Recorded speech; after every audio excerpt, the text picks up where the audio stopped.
तो बच्चों कैसे हो? जैसे कि आप देख भी रहे हो कि आज हम एग्जाम्पलर के कुछ क्वेश्चन ट्राई करेंगे।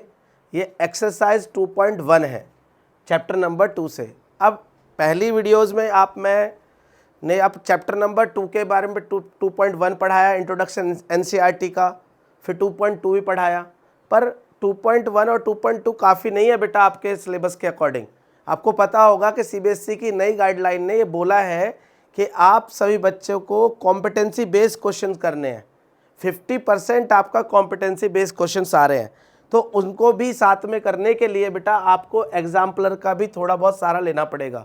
एग्जाम्पलर भी करनी पड़ेगी, थोड़ी बहुत आर डी शर्मा भी करनी पड़ेगी, और RS अग्रवाल को भी लेना पड़ेगा, और PYQ भी आपको करने हैं। मतलब अगर आप एक टॉपर की लिस्ट में आना चाहते हो, 90% से अबव नंबर लाना चाहते हो, तो आपको फॉलो करना पड़ेगा। सबसे पहले आपको करना पड़ेगा बेटा एनसीईआरटी को, जो भगवान है वो तो हमारी गॉड है। फिर उसके बाद एग्जाम्पलर के क्वेश्चन करने पड़ेंगे, एंड देन उसके बाद थोड़े RD शर्मा और RS अग्रवाल, और उसमें फिर PYQs ऐड करके आपको इस तरह से अपनी प्रैक्टिस को करना है बेटा मैथ्स में। अब देखिए बेटा, जैसे कि चैप्टर नंबर 2 है, 2.1 का क्वेश्चन है। देखिए, जिस बच्चे का कॉन्सेप्ट क्लियर है वही इस तरह के क्वेश्चनों को कर सकता है। अब अगर आपका कॉन्सेप्ट क्लियर नहीं है, आपने 2.1 नहीं पढ़ी, आपने 2.2 नहीं पढ़ी, आपको पता नहीं है पॉलिनोमियल क्या होता है, आपको पता नहीं है क्वाड्रेटिक पॉलिनोमियल क्या होता है, तो आप यहाँ पर ना आए बेटा, यहाँ पर आपको समझ में नहीं आने वाला है। तो सबसे पहले आप लेक्चर नंबर 1, लेक्चर नंबर 2 आप देख लीजिए। मैंने लिंक दे दूंगा मैं आपको डिस्क्रिप्शन बॉक्स में, पहले उन्हें देखो और देन उसके बाद यहाँ पर आओ बेटा। तो देखो, पहला क्वेश्चन आपका आता है एग्जाम्पलर का, एक्सरसाइज 2.1 का। क्या बोल रहा है, ध्यान से देखो बेटा उसको। तो बोल रहा है कि if one of the zeros of the quadratic polynomial, ये क्वाड्रेटिक पॉलिनोमियल दिया हुआ है बेटा, उसका एक जीरो आपको दिया हुआ है कितना, -3। मतलब किसी क्वाड्रेटिक पॉलिनोमियल का एक आपको जीरो पता है, ठीक है। देन द वैल्यू ऑफ के, बेटा के की वैल्यू निकालनी है। अधिकतर ये क्वेश्चन आ जाता है पेपर में। अब आपको इसके लिए क्या आपको कुछ बातें पता है कि क्वाड्रेटिक पॉलिनोमियल क्या होता है? मैं थोड़ा सा बता दूं आपको कि क्वाड्रेटिक पॉलिनोमियल बेटा क्या होता है, जो ax² + bx + c होता है, इसे एक क्वाड्रेटिक पॉलिनोमियल बोलते हैं। अब यहाँ पर जो अल्फा और बीटा होते हैं वो क्या होते हैं बेटा, alpha and beta are the zeros of quadratic polynomial. अगर बीटा और अल्फा इसके क्वाड्रेटिक पॉलिनोमियल के जीरोज है बेटा, तो इसका मतलब x की जगह आप अल्फा रखें तो क्या हो जाएगा पूरा, तो वैल्यू ऑफ पॉलिनोमियल 0 हो जाएगा। एंड अगर x की जगह बीटा रख दे तो बेटा क्या हो जाएगा, तो भी 0 हो जाएगा। अब इस बात को लेते हुए, इस ज्ञान को लेते हुए आगे बढ़ना है बेटा हमें। अब देखो यहाँ पर समझो, हमें एक जीरो दिया हुआ है बेटा, ये हमारा क्या है, क्वाड्रेटिक पॉलिनोमियल। तो हम क्वाड्रेटिक पॉलिनोमियल को लिख लेते हैं भाई, क्या है, k-1 इंटू में x² प्लस में kx प्लस में 1, ये आपको दिया हुआ है। अब इसका एक जीरो आपको पता है, तो अगर हम इस जीरो को रख दें तो पूरे पॉलिनोमियल की वैल्यू क्या हो जाएगी बेटा, 0 हो जाएगी, ये हमें पता है। तो हम रख देते हैं यहाँ पर, चलो जल्दी से। तो कहाँ रखेंगे, k-1, और यहाँ पर हम x की जगह पर x की वैल्यू जो -3 है वो रख दिया, प्लस k, यहाँ पर भी x की वैल्यू और +1 और इक्वल टू 0। समझ में आया? इस पूरे में x की वैल्यू रख देते तो वैल्यू ऑफ पॉलिनोमियल क्या हो जाएगा, 0। चलो सॉल्व करिए। तो k-1 -3 का स्क्वायर करोगे तो बेटा 9 आएगा, और -3 की k से मल्टीप्लाई तो -3k + 1 इक्वल टू 0। बेटा 9 की मल्टीप्लाई दोनों से होगी तो 9k हो जाएगा, -9 × 9 -3k + 1 इक्वल टू 0। समझ में आ रहा है यहाँ तक? 9k और 3k बेटा माइनस के है तो 6k बच जाएगा, और ये माइनस का 9 और प्लस का 1 है तो माइनस का 8 इक्वल टू 0 हो गया। चलो आगे बढ़ जाते हैं। तो 6k इक्वल टू बेटा -8 उधर जाएगा तो 8 हो जाएगा, और k इक्वल टू 8/6 हो जाएगा। कट कर लीजिए बेटा इसको, तो ये 2 से कट रहा है 3 और 2 से कट रहा है बेटा 4, तो कितना आ गया हमारा आंसर, तो k इक्वल टू 4/3। बेटा ये हमारा k की वैल्यू है। अगर हमारा एक 0 -3 है किसी क्वाड्रेटिक पोलिनोमियल का तो उसका k की वैल्यू क्या होगी, 4/3 होगी। तो करेक्ट आंसर हमारा क्या हो जाएगा बेटा, ए हो जाएगा 4/3। ठीक है, समझ में आया? एक बार इसे उतारो ढंग से बेटा, ध्यान से तो उतार लिए बच्चों। चलो देखो अब नेक्स्ट क्वेश्चन हम देखते हैं ध्यान से। अब अगला क्वेश्चन है, देखो साथ में इंट्रोडक्शन भी थोड़ा बहुत बताता जा रहा हूं। नेक्स्ट क्वेश्चन आपका सेकंड क्वेश्चन है बेटा यहाँ पर। तो यहाँ क्या दे रखा है, एक क्वाड्रेटिक पॉलिनोमियल आपको क्या करना है, एक क्वाड्रेटिक पॉलिनोमियल बनाना है जिसका जीरोज है बेटा -3 और 4। क्वाड्रेटिक पॉलिनोमियल बनाना है। अब देखिए इसके लिए मैं एक इंट्रोडक्शन बता देता हूँ आपको, ध्यान से देखो। अगर आपको कोई क्वाड्रेटिक पॉलिनोमियल बनाना है, बट कब, जब if alpha and beta are given. अगर आपको अल्फा और बीटा गिवन है तो आप क्वाड्रेटिक पॉलिनोमियल बना सकते हैं। किस तरह बनेगा बेटा आपका, तो k इंटू में x² minus alpha plus beta, मतलब सम ऑफ जीरोज इंटू में x और plus alpha into beta equal to 0। तो ये आपको बेटा याद रखना पड़ेगा। ये है आपका क्वाड्रेटिक पॉलिनोमियल बनाने का तरीका। बात समझ में आ रही है? देख लीजिए इस तरह से कि क्वाड्रेटिक पॉलिनोमियल आपको बनाना है तो if alpha and beta are given दे रखे हो तो k इंटू में x² minus alpha plus beta into में x plus alpha into beta. चलो अब क्वेश्चन पे आ जाओ। तो हमें क्या दे रखा है बेटा, अल्फा दे रखा है कितना, -3 एंड बीटा दे रखा है आपको कितना, 4। तो चलो कोई क्वाड्रेटिक पॉलिनोमियल बनाएंगे तो कैसे बनेगा, तो k इंटू में x² minus alpha plus beta into में x और plus alpha into beta equal to 0। चलो अब तो k तो हम रखेंगे नहीं, पहले हम नॉर्मली रखते हैं। तो x² minus alpha plus beta, बेटा अल्फा हमारा 3 है और बीटा कितना हमारा 4, ये हो गया इंटू में x और अल्फा इंटू में बीटा इक्वल टू 0। तो ये हो गया x² और माइनस ये बेटा 1 बचा इंटू में x और -12 इक्वल टू 0। तो x² माइनस x और -12 इक्वल टू 0। अब देखिए ये हमारा क्वाड्रेटिक पॉलिनोमियल होता है, पूरा तो क्वाड्रेटिक इक्वेशन बनता है। अब देखो ध्यान से कि कोई सा भी ऐसा नहीं है जो इस तरह का है, पर ध्यान से देखो बेटा, यहाँ माइनस, ये माइनस नहीं है तो ये ख़त्म, ये दो सब प्लस तो ये भी ख़त्म, ये प्लस और एक माइनस ये भी ख़त्म, 2 माइनस है देखो, ये रहा और ये रहा। तो इसे फॉर्म में बदलेंगे तो हम क्या कर सकते हैं बेटा, इसको हम डिवाइड कर सकते हैं 2 से, तो हमारा ये पूरा सही बन जाएगा।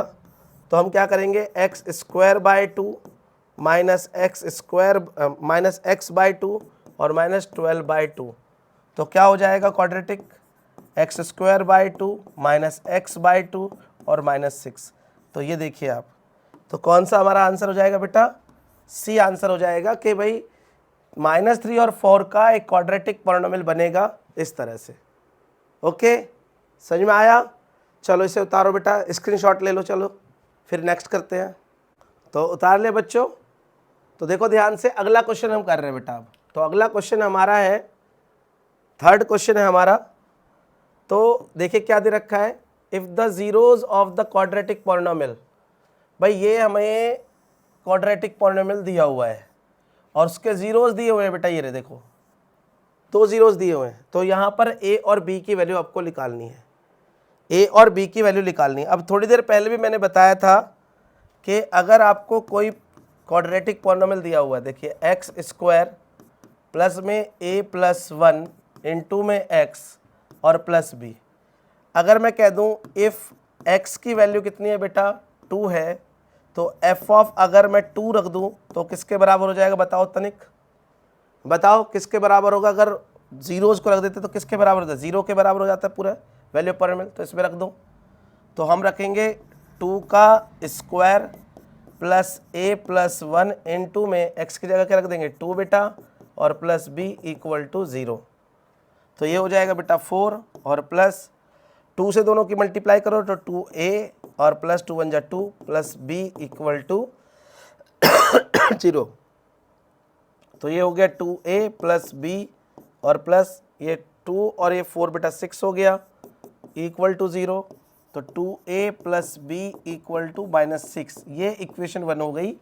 मतलब पहले 0 को अगर हमने किस में रख दिया, क्वाड्रेटिक पॉलिनोमियल में रख दिया, तो क्या बन जाएगा बेटा, एक इक्वेशन बनेगी। सिमिलरली एक और इक्वेशन बनाए तो हम यहाँ से ऐसे ही सेम टू सेम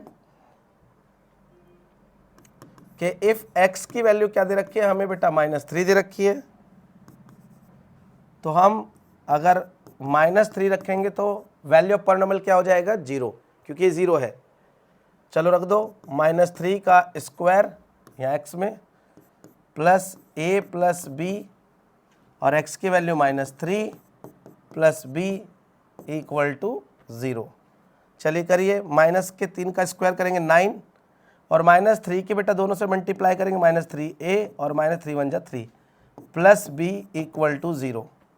अब देखिए ये माइनस का 3a प्लस का b और बेटा ये क्या हो गया प्लस का 6 इक्वल टू 0। तो माइनस का 3a प्लस का b इक्वल टू -6 इक्वेशन 2। अब इक्वेशन 1 और 2 में बेटा आपने लेसन नंबर 3 पढ़ेंगे आने वाले टाइम में, तब आपका ये क्वेश्चन हो पाएगा। अदरवाइज a और b की वैल्यू मैं बता देता हूँ, एलिमिनेशन मेथड बोलते हैं इसको। तो एलिमिनेशन मेथड से दोनों होंगे। क्या होगा बेटा, ध्यान से देखना। पहली इक्वेशन क्या है, 2a plus B equal to -6 और दूसरी इक्वेशन क्या है बेटा, -3a plus B equal to -6।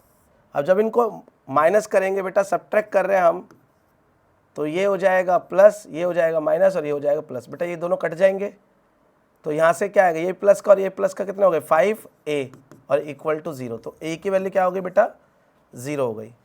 अब ध्यान से देखिए, पुटिंग द वैल्यू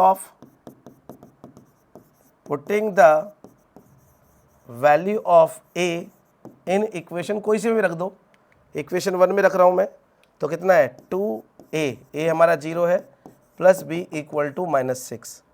तो ये बेटा 0 हो गया, तो b इक्वल टू -6 हो गया।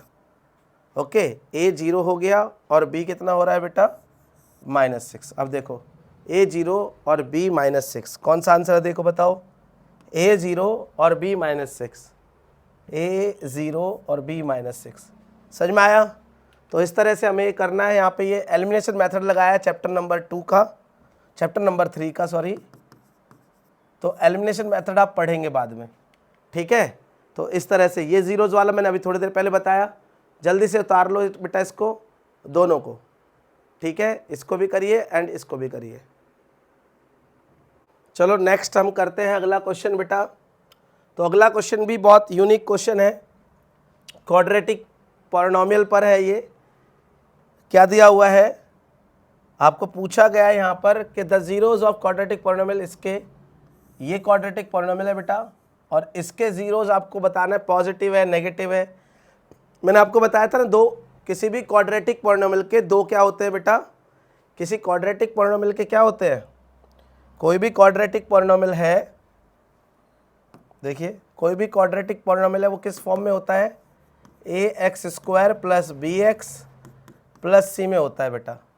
वेयर यहाँ पर एक बात होती है कंडीशन में, where a not equal to 0, तो देयर आर 2 जीरोज होते हैं, इसके क्या होते हैं, देयर आर 2 जीरोज, और जीरोज क्या होते हैं, एक अल्फा होता है एंड एक क्या होता है बेटा बीटा होता है। अब दोनों इक्वल भी हो सकते हैं और दोनों अनइक्वल भी हो सकते हैं, और उनके साइन भी अलग अलग हो सकते हैं, साइन सेम भी हो सकते हैं और साइन डिफरेंट भी हो सकते हैं। दोनों प्लस के हो सकते हैं, दोनों माइनस के हो सकते हैं, एक प्लस का एक माइनस का, एक माइनस का एक प्लस का हो सकता है, ये अल्फ़ा और बीटा। तो इसी के बारे में आपको बताना है।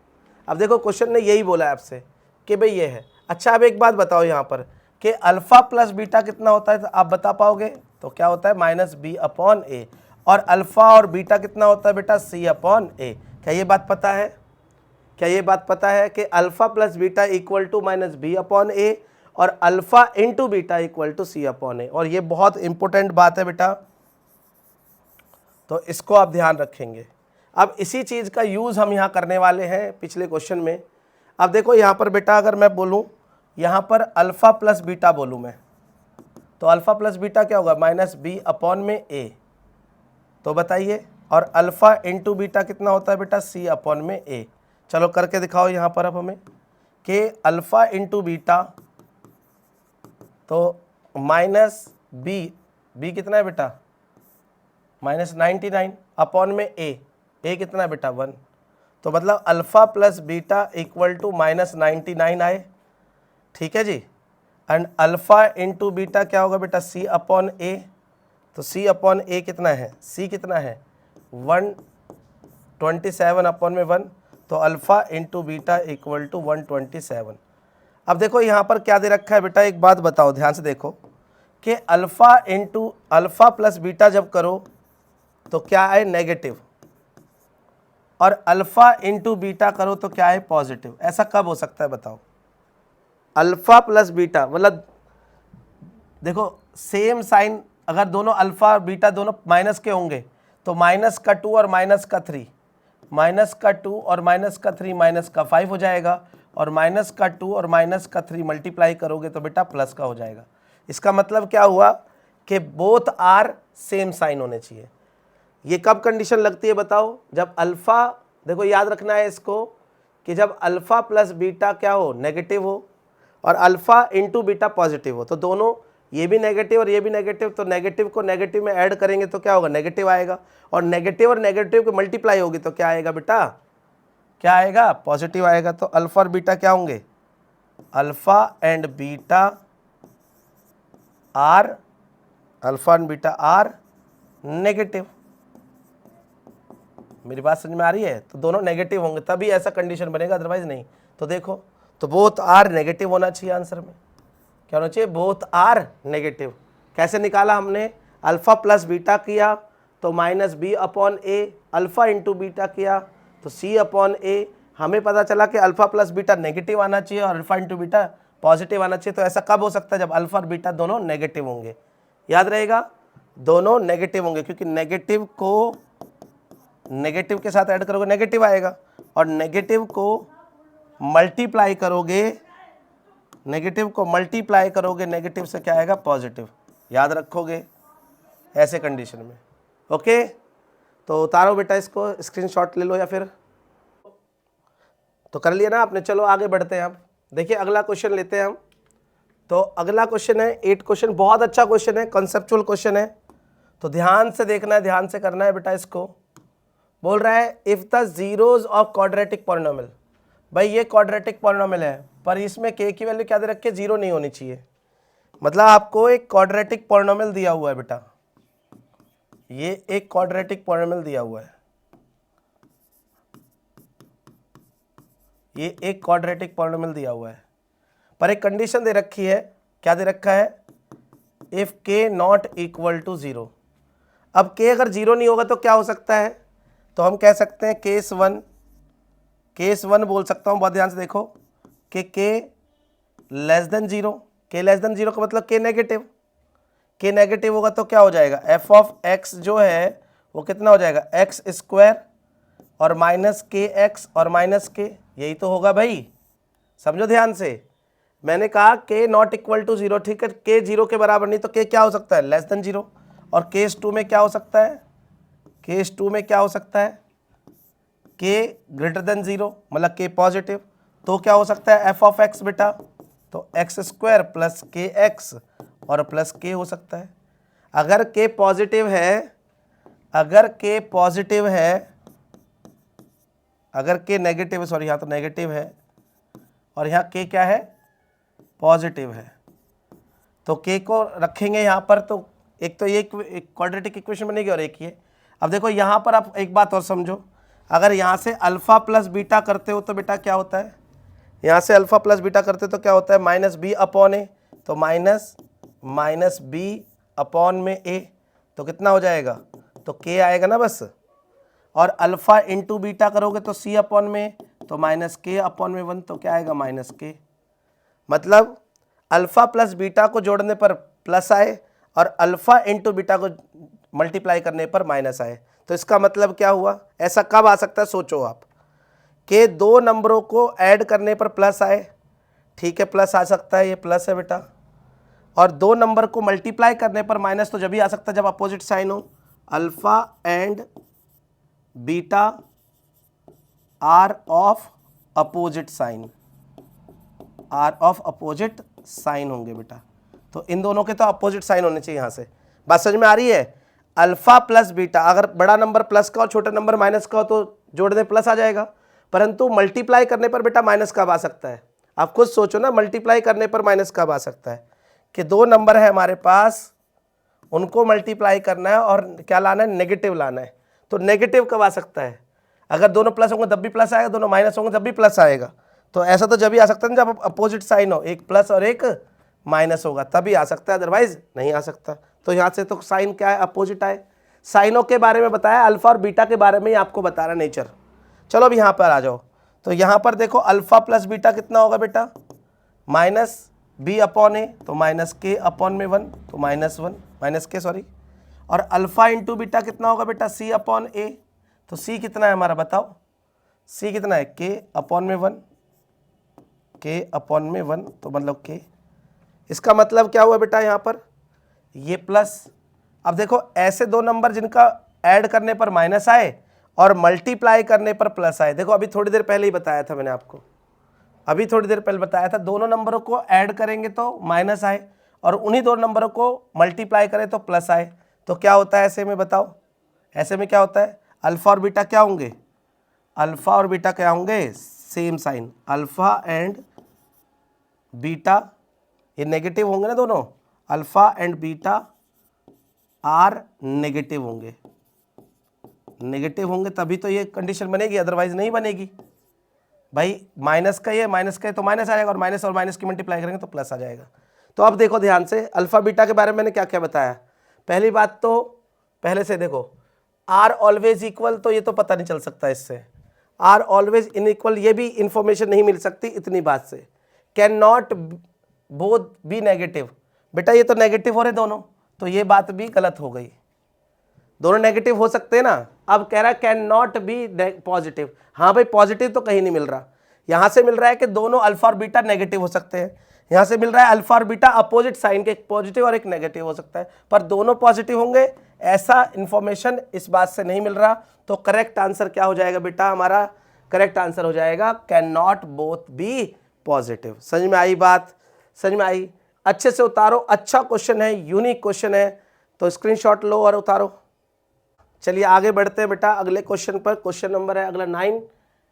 क्या बोल रहा है? बहुत ध्यान से देखो बेटा, इसमें बोल रहा है कि if the zeros of the quadratic polynomial, quadratic polynomial दिया हुआ है बेटा, ये रहा, उसके जीरोज के बारे में बताया है आर इक्वल। ये बोल दिया कि इक्वल है जीरोज, अल्फा अल्फा के बराबर है, ठीक है। देन आगे बताना है सी और ए के बारे में बताना है, सी या बी के बारे में बताना है, कुछ ना कुछ ए बी सी के बारे में बताना है। तो बेटा कैसे करेंगे?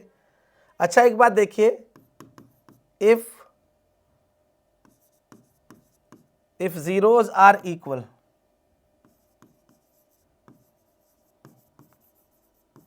तो ऐसा बोला जाता है कि जो हमारा बी स्क्वायर माइनस 4ac है इक्वल टू 0 होता है बेटा। जो हमारा A square plus B X plus C होता है, ये हम चौथे लेसन में पढ़ेंगे, पर यहाँ पर कुछ बोला गया है, इक्वल बोला गया है, तो इतनी बात तो हमें पता होनी चाहिए कि B square minus 4ac equal to 0। अब देखो बेटा इसको उधर ले जाओ, इसको उधर ले जाओ, तो B square equal to 4ac हो गया बेटा। अब b की कोई भी वैल्यू रखोगे तो क्या आएगा? पॉजिटिव आएगा। b नेगेटिव रखोगे स्क्वायर करने पॉजिटिव, और पॉजिटिव रखोगे तो भी पॉजिटिव। इस 4 को ले जाओ, तो बी स्क्वायर अपॉन में 4 इक्वल टू ac। अब ये भी क्या होगा बेटा? पॉजिटिव तो देगा, मतलब कि बी स्क्वायर करोगे, बी नेगेटिव और पॉजिटिव हो तो भी पॉजिटिव आएगा, और 4 से डिवाइड कर दोगे तो भी पॉजिटिव। मतलब कि ए और सी का मल्टीप्लाई क्या आ रहा है? पॉजिटिव। अब ए और सी का मल्टीप्लाई पॉजिटिव कब आ सकता है बताओ? दो नंबर को मल्टीप्लाई करने पर पॉजिटिव कब आ सकता है? जब दोनों सेम साइन हो। मैं कह सकता हूं A and C are in same sign, same sign के होंगे तभी तो आएगा बेटा। अगर दोनों पॉजिटिव हो तो भी आएगा, दोनों नेगेटिव हो तो भी आएगा। अब ए क्या होता है बेटा आपका? ए और सी, ए और सी देख लो अब आपका कहाँ है? C and A have the same sign, तो ये बात सही है हमारा, सी आंसर। और से तो नहीं पता चलेगा, ये अपोजिट साइन नहीं हो सकते, तो यही हमारा है, ए और सी जो है क्या होंगे बेटा, सेम साइन के होंगे। समझ में आया बात? मैं क्या कह रहा हूं, अगर इक्वल है तो ये फॉर्मूला याद रखेंगे, बी स्क्वायर माइनस 4ac। मैंने जब 2.1 पढ़ाया आपको तब भी इसके बारे में बताया, पैराबोला के बारे में, कि पैराबोला बनता है उसके बाद B square minus 4ac D को बोलते हैं, बताया वहां पर भी थोड़ा बहुत। तो यहां से मैंने क्या निकाल लिया, ए और सी हमेशा पॉजिटिव आएंगे, और ए और सी का 2 नंबर का मल्टीप्लाई पॉजिटिव कब आता है, जब उनका सेम साइन होता है। तो मैं कहूंगा ए और सी जो है दोनों क्या है आपके, पॉजिटिव होंगे, सेम साइन होंगे, सेम साइन होंगे, सॉरी। ठीक है, चलो अगला क्वेश्चन देख लो, अगला क्वेश्चन देख लो। अगला क्वेश्चन क्या है, if one of the zeros of quadratic polynomial of the, ये आपका क्वाड्रेटिक पॉलिनोमियल है और उसका एक जीरो जो नेगेटिव है, अदर का एक जो दूसरे का क्या है, नेगेटिव है। नेगेटिव का मतलब क्या बेटा, अगर मैं कह दूं यहां पर एक जीरो का दूसरा, तो अगर एक अल्फा है तो एक जीरो क्या होगा बेटा, माइनस अल्फा होगा। तो आप क्वाड्रेटिक पॉलिनोमियल बनाओगे तो x square minus alpha, x square minus alpha plus में माइनस अल्फा, ठीक है, इंटू एक्स, मतलब अल्फा प्लस बीटा, और माइनस प्लस में अल्फा इंटू में बीटा, ये होगा। ठीक है ना, यही तो होगा क्वाड्रेटिक पॉलिनोमियल। अब बताओ ये क्या हो जाएगा, एक्स स्क्वायर, बेटा ये तो जीरो हो जाएगा, और ये क्या हो जाएगा, माइनस अल्फा का स्क्वायर। तो ये आपका एक क्वाड्रेटिक पॉलिनोमियल बन गया। क्या बन गया?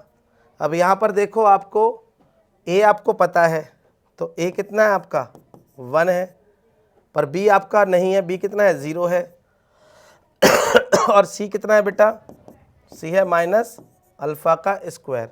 अब आप खुद बताओ क्या होगा, has no linear term, linear term तो ये लीनियर टर्म होती है जो बी लीनियर टर्म है, हाँ ठीक है भाई। No linear term, linear term नहीं है, ठीक है, इन दोनों में से हो सकता है, ये भी है लीनियर टर्म में हो सकता है, लीनियर टर्म ये तो नहीं होंगे।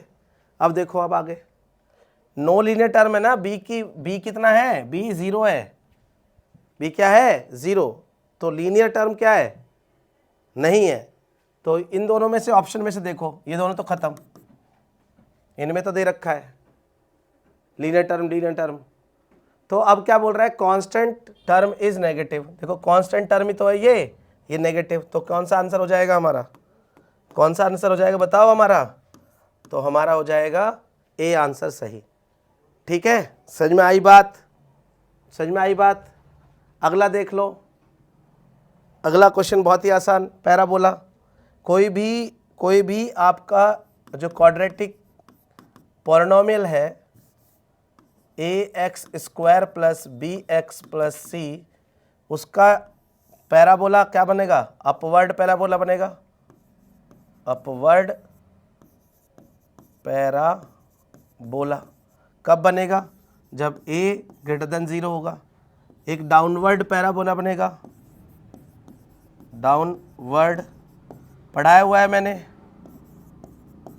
2 पॉइंट, मैं फिर बता रहा हूँ, जो बच्चा 2.1 और 2.2 को देख के नहीं आ रहा उसको यह समझ में नहीं आने वाला, पर a की वैल्यू कब होगी, जब नेगेटिव होगी। इसे स्माइल बोलते मैंने ट्रिक बताया था, स्माइल के लिए पॉजिटिव और सैडनेस के लिए नेगेटिव। ठीक है, तो स्माइल के लिए पॉजिटिव और सैडनेस के लिए नेगेटिव होगा। तो अब बताओ यहाँ पर देखो, तो ये भी क्वाड्रेटिक पॉलिनोमियल है भाई, ये भी क्वाड्रेटिक पॉलिनोमियल है, ये भी है, पर ये क्वाड्रेटिक पॉलिनोमियल नहीं लग रहा। पूछा नहीं बताओ कौन सा है, तो नहीं तो यही लग रहा है यहाँ पे, इस तरह से तो नहीं हो सकता। ठीक है, तो ये हमारा आंसर हो जाएगा। ओके, तो इस तरह से बेटा आपका 2.1 के क्वेश्चन ख़त्म होते हैं। तो नेक्स्ट आपका जल्दी ही मैं 2.2 कराऊंगा आपका एग्जाम्पलर का। ये एग्जाम्पलर की सीरीज़ है, अलग है, प्लेलिस्ट में अलग डलेगी। तो उम्मीद है आपको बेटा समझ में आया होगा अच्छे से। ठीक है, नेक्स्ट वीडियो में जल्दी मिलते हैं। ओके।